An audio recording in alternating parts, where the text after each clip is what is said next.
जरा समझाइए। राजीव जी, कांग्रेस मुक्त भारत का नारा तो खुद संघ ने इसको वापस ले लिया और जनता ने भी कांग्रेस मुक्त भारत के नारे से आ, उसको पीछे धकेल दिया। भारतीय जनता पार्टी को इस नारे से पीछे हटना पड़ा, जबकि 2014 में बीजेपी की जीत के बाद लगातार जब वो एक के बाद एक राज्य जीत रही थी और वो बैक गियर लगा जब तीन प्रमुख राज्यों में कांग्रेस ने वापसी की। फिर एक समय था जब पंजाब, राजस्थान, मध्य प्रदेश, छत्तीसगढ़, कर्नाटक, इन सब जगहों पर कांग्रेस ने मजबूती से कांग्रेस खड़ी रही, तो वो नारा खत्म हो गया। इसके इसके बाद बीजेपी अब ये नारा देती भी नहीं है कि कांग्रेस मुक्त भारत हो। लेकिन सोनिया गांधी ने जो बात एक दो महत्वपूर्ण कही, एक तो लोकतंत्र की रक्षा का सवाल, जिसका संदर्भ निश्चित रूप से आज जो हेट पॉलिटिक्स चल रही है, एक समुदाय विशेष के विरोध में जो खुलेआम राजनीति हो रही है, उस ओर इशारा है।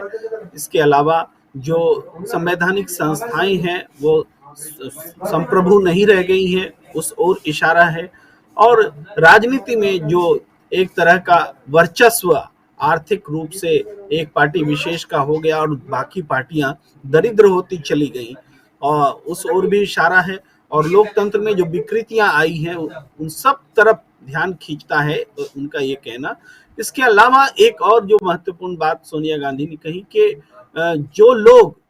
जिन लोगों ने देश की आजादी में हिस्सा नहीं लिया, ये जो बात वो कह रही है, हम जानते हैं कि किन लोगों ने देश की आजादी में हिस्सा नहीं लिया, वो आज अपने आप को देशभक्त बता रहे हैं, वो अपने आप को देश का रक्षक बता रहे हैं। और यहीं से आप बात देखें तो कांग्रेस मुक्त का नारा देने वाले भी वही लोग हैं, यानी जिन लोगों ने देश की आजादी में रत्ती भर योगदान नहीं किया, अंग्रेजों का साथ देने का काम किया, वो लोग अपने आप को, उस परंपरा को, उस विरासत को मानने वाले लोग जो गर्व से मानते भी हैं, वो बताते हैं कि हम सच्चे देशभक्त हैं। और जिन लोगों ने देश के लिए आजादी की लंबी लड़ाई लड़ी, उसका नेतृत्व किया, उस विरासत को जो मानने वाले लोग हैं, उनको वो देशद्रोही, पाकिस्तान परस्त, चाइना परस्त, यानी देश के खिलाफ काम करने वाला बता रहे हैं। तो ये चुनौती कांग्रेस के सामने, क्योंकि आपने ये भी कहा कि कांग्रेस का आज स्थापना दिवस है और हम उस पर भी चर्चा कर रहे हैं, तो उस हिसाब से देखें तो 137वां स्थापना दिवस या 136 साल जो बीते हैं, देखिए तकरीबन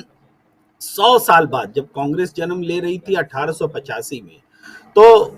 1985 के आसपास, 84 में भारतीय जनता पार्टी भी जन्म ले रही थी नए नाम से, जनसंघ से बदल करके। एक 100 साल का फर्क देखें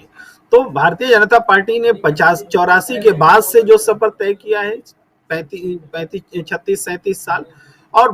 कांग्रेस ने 136-37 साल का जो सफर पूरा किया है। इन दोनों को हम कंपेयर करते हैं तो आज की स्थिति में कांग्रेस जरूर कमजोर है। कमजोर इस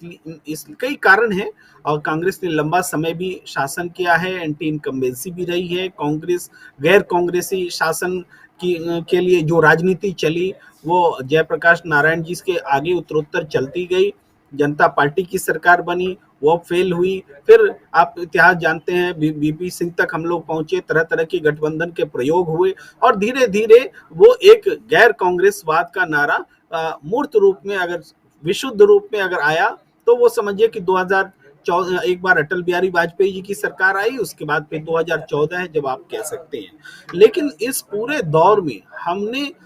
जो लोकतंत्र को मजबूत करने की जो हमारी परंपरा रही है, उसको हमने खोया है। आज हम ऐसे खतरे का सामना कर रहे हैं, जो हमारा शासन जनता के हित में जन सरोकारी नहीं रह गया है। इस चिंता को हम रोज चर्चा कर रहे हैं, विभिन्न घटनाओं में चर्चा कर रहे हैं, और ये वास्तव में एक विमर्श है, चिंता है। सारे देश के इंटेलेक्चुअल्स को अर्बन नक्सल बोल दिया जाता है, सारे सामाजिक कार्यकर्ताओं को, पत्रकारों को जो स्वतंत्र आवाज हैं, उन स्वतंत्र आवाज को किसी न किसी तरह से बंद करने के लिए उनको मुकदमों में झोंक दिया जाता है। और दूसरी तरफ इनके खिलाफ जो हेट स्पीच देते हैं, खुलेआम आज की सत्ता को जो चुनौती देते हैं, जो भी धर्म संसद में हुआ,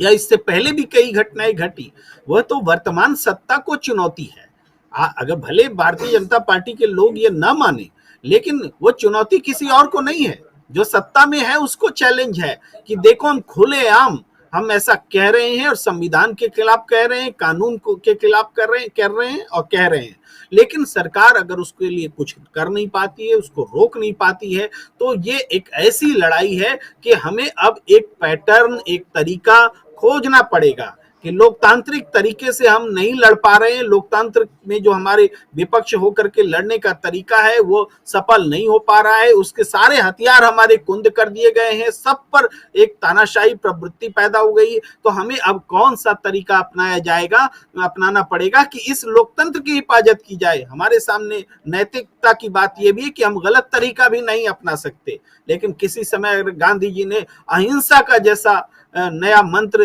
दुनिया के इतिहास में पहली बार दिया, राजनीतिक आंदोलन में एक अहिंसा का इस्तेमाल हो सकता है, ऐसी बात उन्होंने साबित कर दिखाई। तो हमें एक बार फिर ऐसे ही इनोवेटिव आंदोलन की जरूरत है जो इस तरीके से ऐसे हमलों को दूर कर सके। कम से कम आज सोनिया गांधी इसी चिंता की ओर इशारा करते दिख रही हैं। जी